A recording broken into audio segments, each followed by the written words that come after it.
You know how they say that life can change in an instant? Well, let me tell you, it's true.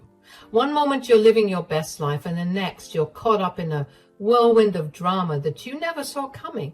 That's exactly what happened to me. And boy, was it a doozy. Let me start from the beginning. My name's Jenny, 35, female, and I'm originally from Ireland. Growing up, my home life was, well, let's just say it wasn't great. My family was toxic, and I knew I had to get out of there if I wanted any shot at a decent life. So I did what any smart, determined girl would do. I studied my butt off and managed to snag a full-ride scholarship to NYU. Talk about a dream come true. When I first touched down in the Big Apple, I was like a kid in a candy store. Everything was so new and exciting. And for the first time in my life, I felt like I could breathe. I threw myself into my studies, determined to make the most of this opportunity. And you know what? It paid off. I graduated with flying colors and landed an internship at a prestigious law firm. And that's where I met him, Harold. He was this charming, older guy who took me under his wing, showing me the ropes and giving me advice. At first, I thought he was just being nice, you know. But then things started to change between us. We'd grab coffee together, chat about cases, and before I knew it, we were dating. Looking back, I can see all the red flags now, but at the time, I was too caught up in the romance of it all. Harold was my first real boyfriend, and I was head over heels. When he suggested I quit my job at the firm because of a potential conflict of interest, I didn't even hesitate. He promised he'd take care of me, that I didn't need to worry about anything, and like an idiot, I believed him. Fast forward a bit, and we were engaged and married. I thought I was living a fairy tale, but let me tell you, that fairy tale turned into a nightmare really quick. Harold started showing his true colors, and they weren't pretty. He'd put me down, make snide comments about my accent, and act like I was some kind of burden. But I stuck it out, thinking maybe it was just a rough patch, maybe he was just stressed from work. Then boom, the bombshell dropped. I was 29. We'd been married for 3 years at that point, and I stumbled across some texts on Harold's phone. I had suspected him of cheating, but what I found might have been worse. There were baby photos, and get this, a freaking birth certificate. Turns out my darling husband had a whole kid he never told me about. Talk about a plot twist, right? I confronted him, obviously. I mean, who wouldn't? I was ready to pack my bags and call it quits right then and there. But Harold, he turned on the waterworks, begging and pleading for forgiveness. He spun this whole story about how it was a one-night stand before we met, and he didn't even know about the kid until she was 5. By then, we were already dating, and he didn't know how to bring it up. Babe, listen to me. Listen to you? Why should I? You had all this time to come clean, and you're only doing it now because you got caught. Give me one good reason why I should stay with you. Because we love each other, and because we made vows. You can't give up on me like this. You can't do this to me. Why should I stick around for this? I didn't sign up for any of this. Babe, please, you gotta believe me. I didn't know how to handle this. I'm so sorry. Please forgive me. Looking back, I should have run for the hills right then and there, but you know how it is when you're in love. Or think you are. You make excuses, you rationalize, so like an idiot, I forgave him. Not immediately, of course. He was sleeping on the couch for like a month before I caved. I mean, I'd always wanted to be a mom, and even if it wasn't exactly how I pictured it, being a stepmom seemed like it could be pretty cool. So we started integrating little Hannah into our lives. And let me tell you, that kid was a piece of work. Rude, disrespectful, always causing trouble. But I tried to be understanding, you know. I figured she was acting out because of her broken home situation. So I put on my patient hat and tried my best to be gracious and forgiving, even when she was being a total brat. I want the ice cream now. And we'll get it for you, sweetie. You just have to be a bit patient, okay? I have to drop off some clothes at Goodwill. and then we'll get whatever ice cream you want. Goodwill?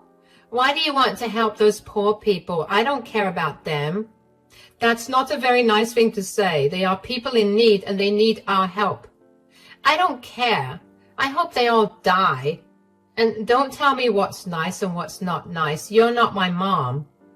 I know, sweetie, but I'm just trying to make you see. Don't call me sweetie, you old hag. You're nothing like my mommy. She's pretty and you're ugly. Why did Dad even marry you? That's enough, you little brat. You better behave before we drop you off the side of the road and not look back. You wouldn't do that to me. Try me, missy. You won't be missed. That's not necessary, babe. That's quite mean. Stay out of it. As time went on, things just kept getting worse. It was like turning 30 flipped a switch in Harold. He stopped even pretending to care about me or our marriage. The put-downs got meaner, the neglect more obvious. I stuck it out for a few more years trying to make it work. But by the time I hit 34, I'd had enough. I finally worked up the courage to file for divorce. Of course, Harold tried to talk me out of it. He cried, he begged, he made all sorts of promises, the works. But this time, I wasn't falling for it. I stood my ground and eventually the divorce was finalized. Harold, we need to talk. What is it now, Jeannie? I'm busy. This can't wait. I want a divorce. Very funny. Now, what do you really want to talk about? I'm serious, Harold. I want a divorce. What? You can't be serious. Why would you want a divorce? What happened? Are you kidding me? Have you not noticed how unhappy I've been? How you've been treating me? What are you talking about? I've given you everything you could want. Everything except respect, Harold. You've been putting me down, ignoring me, treating me like I'm nothing more than a burden to you. That's ridiculous. I've supported you, given you a home, taken care of you. No, Harold, you've controlled me. You made me quit my job and made me dependent on you. That's not support. That's manipulation. Jenny, baby, come on. We can work this out. I'll do better, I promise. I've heard that all before, Harold. Nothing ever changes. Please, Jenny, don't do this. I love you. We can fix this. I'm sorry, Harold, but it's too late for that. I've made up my mind. You can't just decide this on your own. What about everything I've done for you? What about Hannah? Hannah? The daughter you hid from me for years? The one you barely even see? The one you barely even care about? That's not fair. I've been trying with her. No, Harold, you haven't. And that's part of the problem. You make promises you don't keep. To her and to me. Jenny, please, give me one more chance. I'll change, I swear. I'm sorry, Harold. I can't do this anymore. I've already talked to a lawyer. The papers will be ready next week. You've already talked to a lawyer? Behind my back? Yes, I have. Because I knew this is exactly how you'd react. Making it all about you, trying to guilt me into staying? Fine, if that's what you want. But don't come crawling back when you realize what a mistake you're making. Trust me, Harold. This is no mistake. It's the first right decision I've made in a long time. We'll see about that. You'll regret this, Jenny. Mark my words. The only thing I regret is not doing this sooner. Goodbye, Harold. The divorce proceedings came and went fairly easily, if I do say so myself. He was so convinced I'd come crawling back, and I never did. And you know what Harold did then? He vanished. Poof, gone, just like that. The only trace of him was the alimony checks that kept showing up in my account. Other than that, it was like he'd fallen off the face of the earth. So there I was, 35 years old, divorced, and finally feeling like I could breathe again. I was just starting to get my life back on track when my phone rang. Unknown number. I almost didn't answer it, but something told me I should, and boy, was that a mistake. Hello? Is that Jenny? I recognized that voice immediately. It was Hannah, my ex-stepdaughter. I hadn't heard from her in so long, not since the divorce. Hannah, is that you? Yeah, it's me. Look, I need your help. Her voice sounded different, strained, almost desperate. It was a far cry from the bratty teen I remembered. What's going on? Are you okay? I'm in trouble. I need money. A lot of money. I felt my heart sink. Of course she was calling about money. Why else would she reach out after all this time? Hannah, I'm not sure I can. Don't say no. Dad will punish you if you don't help me. I couldn't believe what I was hearing. After everything that had happened, she was still trying to use Harold as a threat. You think you can get away with not helping me? He'll have your head on a platter if you're not careful. Hannah, listen. I swear to God, Jenny, don't you dare say no. I've been calling him and he's not answering, and that's why I'm coming to you. So you better help me or else. Hannah, I'm not your dad's wife anymore. We've been divorced for over a year now. There was a long pause on the other end of the line. When Hannah spoke again, her voice was small, almost childlike. What? No, that's not true. Dad would have told me. He would have. I sighed, feeling a mix of frustration and pity for this girl who clearly had no idea what was going on. I'm sorry, Hannah, but it's true. We got divorced last year. Your dad, he just disappeared after that. I haven't seen or heard from him since. You're lying. He wouldn't just leave without telling me. I could hear the panic in her voice now, the desperation. It was clear she was in some kind of trouble and she'd been counting on her dad or me through him to bail her out. I wish I was lying, Hannah, but I'm not. Your dad's gone. I don't know where he is or how to reach him. I'm sorry. And that's when I heard it, a choked sob on the other end of the line. It hit me then that despite all her bratty behavior, Hannah was just a kid who'd been let down by her father again. But I need help. I'm in trouble. I owe money, a lot of money. I rubbed my forehead, feeling a headache coming on. Part of me wanted to just hang up and be done with it all. But another part, the part that had always wanted to be a mom, couldn't just leave her hanging. What kind of trouble are you in, Hannah? I got into gambling, online stuff, you know. I thought I could make some quick cash, but it got out of hand. Now these guys, they're saying I owe them 50 grand and they're threatening me, Jenny. I don't know what to do. 50 grand? Jesus Christ, what had this girl gotten herself into? Hannah, that's a lot of money. I can't just give you $50,000. Where am I going to get that kind of money? I knew you'd be useless. Excuse me? You're a pathetic nobody. No wonder he left you. Actually, it was me who divorced your deadbeat of a dad. Yeah, turns out he wasn't being crappy just to you, sweetheart. Oh, and with the way you're treating me now, I can see that the apple didn't fall far from the tree. As I stood there, phone in hand, listening to Hannah's increasingly desperate insults, I felt something inside me snap. All the patience, all the understanding I've been trying to muster, it just evaporated. Why are you so broke? Why can't you help me? You're so useless. You've always been useless. They're going to kill me, Jenny. And whose fault is that, Hannah? Who decided to gamble away money they didn't have? That's not fair. I made a mistake. I'm sorry, okay? I'm really, really sorry. Sorry doesn't cut it, Hannah. Not this time. Do you have any idea what you're asking of me? $50,000 isn't pocket change. I know. But you're the only one I can turn to. Please, Jenny, I'm begging you. I took a deep breath, trying to calm myself, and I had been planning to help her despite everything, but her attitude and the way she was lashing out, it was too much. You know what, Hannah? I was actually considering helping you. Really? Oh, thank God. I knew you. I said I was considering it, past tense. What? What do you mean? I mean that I've changed my mind. Your behavior right now, the way you're speaking to me, it's unacceptable. No, Jenny, please. I didn't mean to. Save it, Hannah. I'm done. I've put up with your awful behavior for years, always making excuses for you.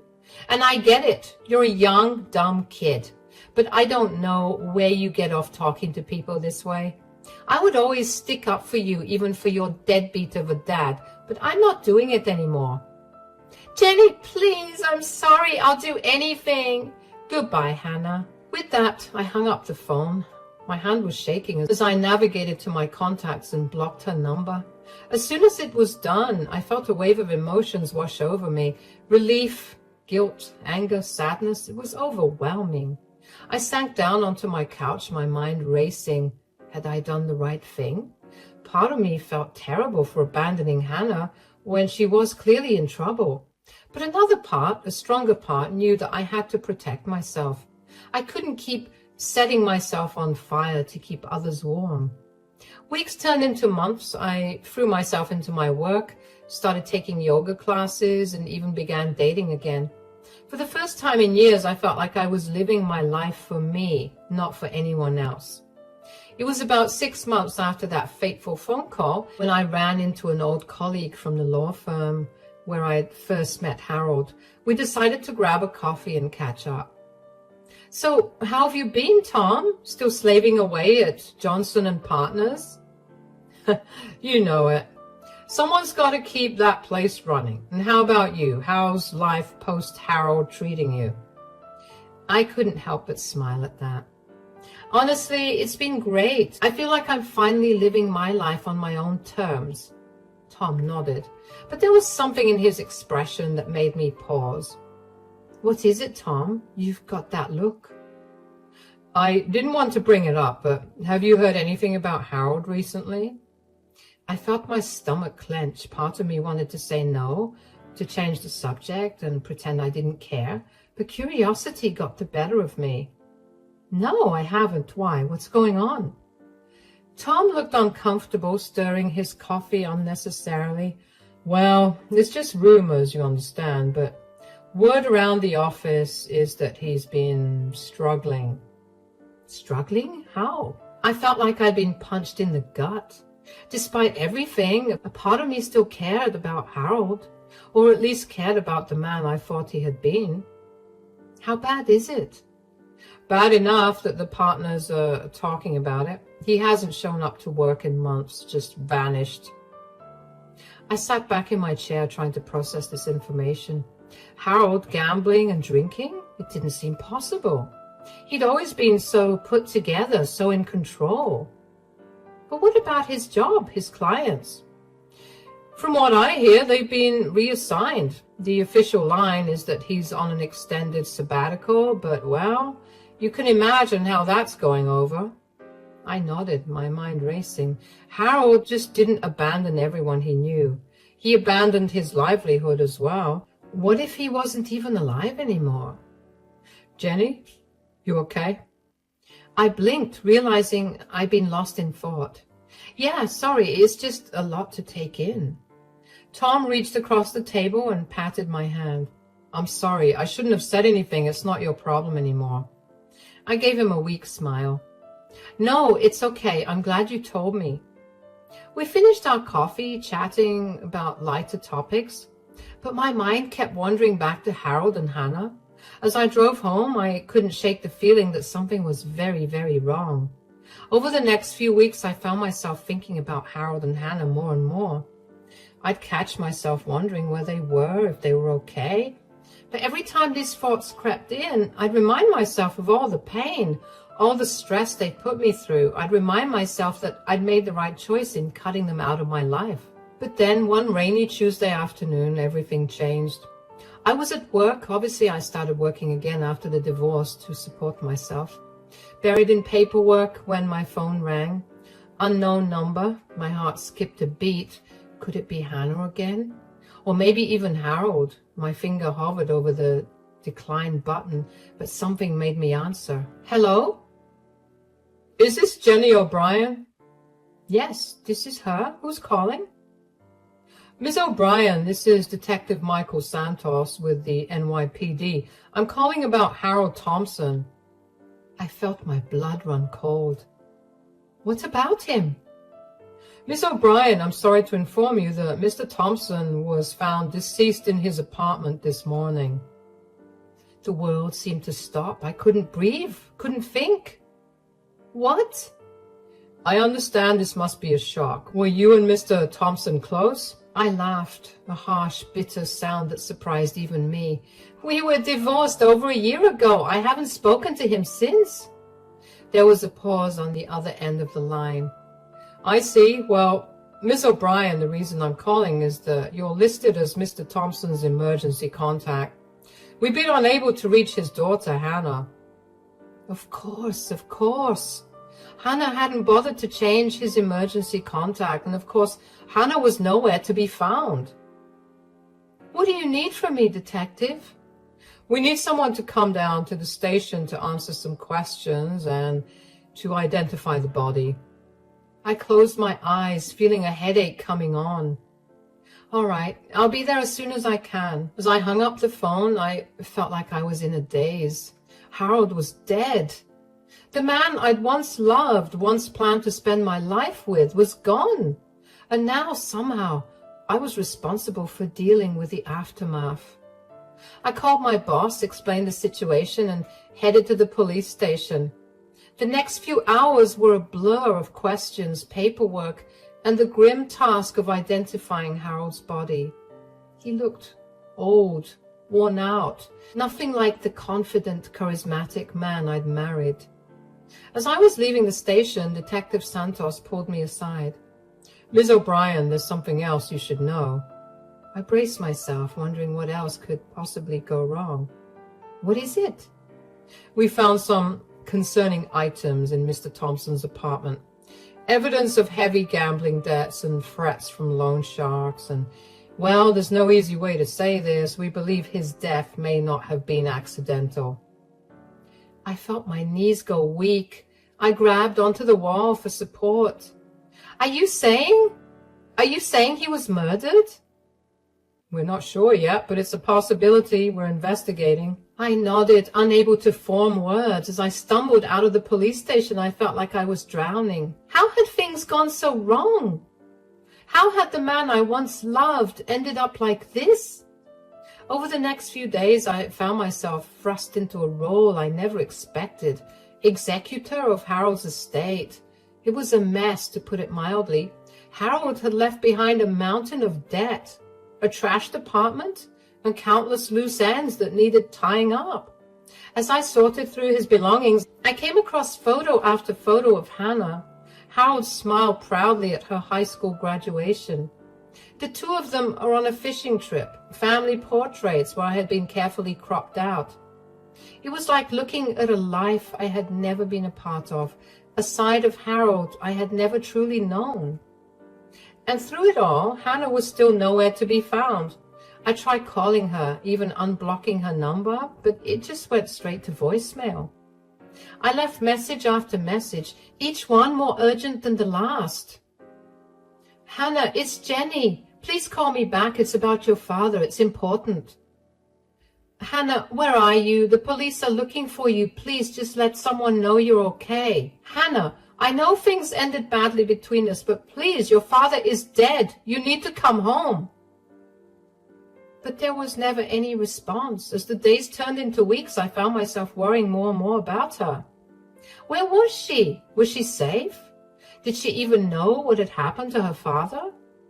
It was a month after Harold's death when I finally got a lead. I was at his apartment finishing up the last of the packing when I came across a crumpled piece of paper stuffed in the back of a drawer. It was a letter addressed to Hannah in Harold's handwriting. My hands shook as I unfolded it. Hannah, I know I've let you down. I know I haven't been the father you deserved, but I want you to know that I love you. I've always loved you, even when I didn't show it. I'm in trouble, sweetheart, big trouble. I've made some bad decisions and gotten in with some bad people.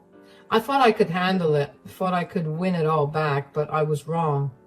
If you're reading this, it means things have gone very, very wrong. I'm sorry for leaving you with this mess. I'm sorry for everything. There's money hidden in the old family cabin, behind the loose brick in the fireplace. It's not much, but it should be enough to get you started somewhere new, somewhere safe. I love you, Hannah. I'm sorry I couldn't be better for you. Dad. I sank to the floor, the letter clutched in my hand. Harold had known. He'd known he was in danger. And he tried to protect Hannah in his own misguided way. With shaking hands, I pulled out my phone and dialed Detective Santos. Detective, it's Jenny O'Brien. I think I know where Hannah might be. The next day, I found myself driving up a winding mountain road, a police car following close behind. The old family cabin turned out to be a run-down shack in the Catskills, miles from the nearest town. As we pulled up, I saw a flicker of movement behind a curtain. My heart raced. Could it be her? Detective Santos and his partner approached the cabin cautiously, hands on their weapons. I stayed by the car, my heart in my throat. Hannah Thompson, this is the police. We need you to come out with your hands up. For a long moment, nothing happened, and then, slowly, the door creaked open, and there she was. Hannah looked terrible. Her hair was matted, her clothes were dirty and torn. She was rail thin with dark circles under her eyes, but she was alive. Jenny, what are you doing here? I took a step forward, my heart breaking at the sight of her. Hannah, I'm so sorry, your father. Her face crumpled, and suddenly she was sobbing, great heaving sobs that shook her entire body. Without thinking, I rushed forward and wrapped my arms around her, and she clung to me like a drowning person, her tears soaking my shirt. I didn't know. I'd been hiding. I was so scared. I stroked her hair, murmuring soothing words. At that moment, all the anger, all the resentment I'd felt towards her melted away. She wasn't the bratty teenager who had made my life hell. She was a scared, lost girl who had lost her father. It's okay, Hannah. It's okay. You're safe now. I've got you. As the police officers approached, I felt Hannah tense in my arms. No, please don't let them take me. I looked at Detective Santos, silently pleading, and he nodded, understanding. It's all right, Miss Thompson. We just want to ask you a few questions. You're not in any trouble. Slowly, gently, I led Hannah to the police car. As we drove back to the city, she told us everything, how she'd been hiding from the loan sharks, terrified they would come after her, how she'd been too scared to turn on her phone to reach out to anyone, how she'd been surviving on the small stash of cash and canned food her father had left in the cabin. It was a long, painful conversation, but as Hannah talked, I could see a weight lifted from her shoulders. She wasn't alone anymore. She didn't have to carry this burden by herself. When we got back to the city, I made a decision. I couldn't abandon Hannah, not again, not when she needed help more than ever. Hannah, why don't you come and stay with me for a while, just until we get everything sorted out? She looked at me, her eyes wide with surprise and hope. Really? You do that after everything? I nodded, squeezing her hand. Really, we're family, Hannah. Complicated, messy family, but family nonetheless. As we walked into my apartment, I knew things wouldn't be easy. There was still so much to deal with. Harold's estate, the police investigation, Hannah's own legal troubles. But for the first time in a long time, I felt like we were moving in the right direction. That night, as I lay in bed listening to the soft sounds of Hannah sleeping in the guest room, I thought about the twists and turns that had brought us to this point. I thought about Harold, about the man he had been and the man he became. I thought about forgiveness and second chances, and the strange, unpredictable ways that life can bring people together.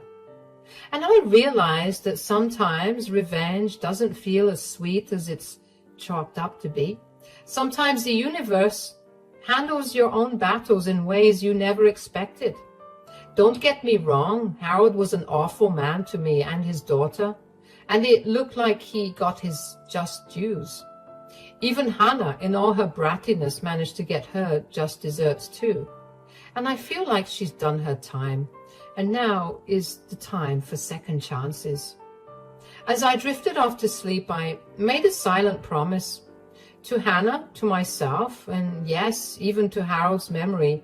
we would get through this together, because that's what family does.